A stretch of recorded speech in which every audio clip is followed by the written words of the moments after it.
Bonjour à tous. Alors aujourd'hui on va parler des kokedama, donc ça me tient bien à cœur parce que c'est un art végétal que j'aime beaucoup.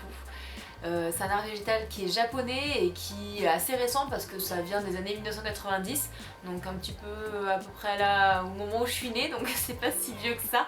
Et j'aime beaucoup cette plante là. L'avantage c'est que c'est une plante qui a besoin de peu d'entretien. On peut l'immerger 1 à 2 fois par semaine selon la plante que vous avez à l'intérieur. Pour moi ce sera 1 fois par semaine parce que j'ai choisi une plante grasse. Et les avantages de cette plante là, c'est qu'il n'y a pas de peau.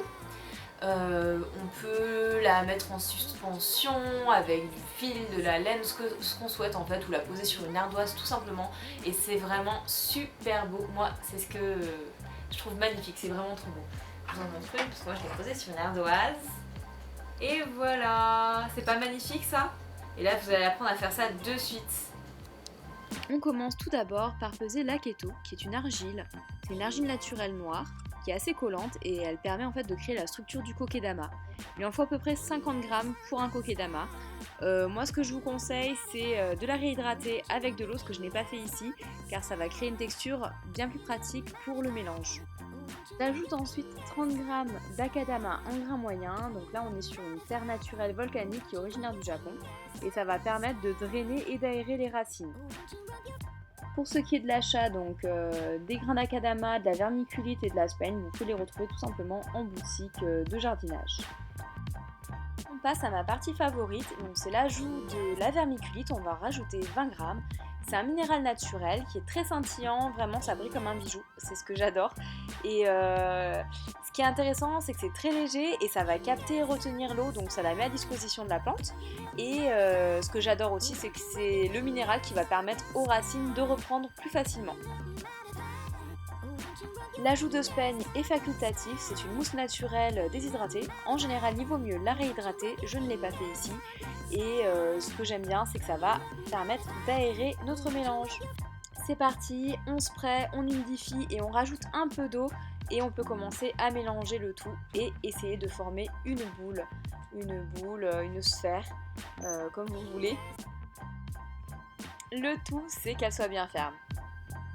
Je vous fais confiance pour ce qui est du dosage de l'eau et du modelage de la sphère.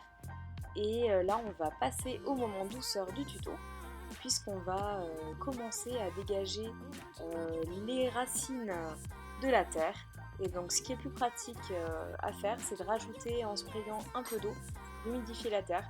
Donc, il faut y aller très délicatement. On va toucher au système racinaire là.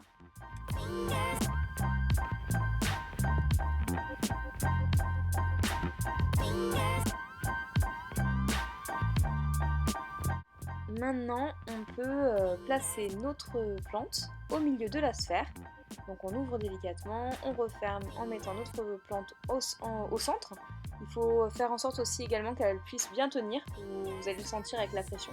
Et vous fermez délicatement en pressant avec les paumes des mains. Il ne reste plus qu'à rajouter la mousse naturelle autour de notre sphère. Moi j'ai trouvé la mousse naturelle en pépinière et donc je viens la fixer avec du fil de coton. On peut très bien utiliser également du fil de pêche ou de la laine, ce que vous avez sous la main. Pour l'entretien de la plante, tout va dépendre de ce que vous allez mettre à l'intérieur. Là c'est une succulente, donc une plante grasse. Elle demande peu d'entretien. J'ai juste à l'immerger une fois tous les 7 à 14 jours dans de l'eau et à sprayer de temps en temps, tout simplement. Voilà, ce tuto touche à sa fin, j'espère que ça vous a plu. J'ai 2 petites informations à rajouter maintenant. Pour la keto, moi ça a été compliqué de la trouver, je l'ai acheté sur un site internet spécialisé sur des produits pour faire les bonsaïs. Mais vous pouvez la remplacer par du terreau spécial bonsaï, tout simplement, que vous retrouvez en magasin, en jardinerie, etc. La deuxième chose que je voulais vous dire, c'est qu'il faut refaire sa sphère tous les 2-3 ans parce que vous avez le système racinaire de la plante qui va continuer à se redévelopper à l'intérieur et donc il faudra faire une sphère un peu plus grande tous les 2-3 ans. Voilà, donc c'est un DIY qui est assez simple, c'est super sympa à réaliser avec des enfants ou avec vos amis, qui sait, si vous le souhaitez.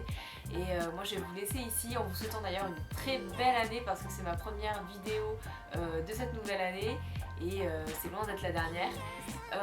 Qu'est-ce que je voulais vous dire? Je vous souhaite plein de belles choses, beaucoup d'amour, de douceur et de sérénité, d'atteindre la plénitude et d'accomplir tout ce que vous souhaitez faire.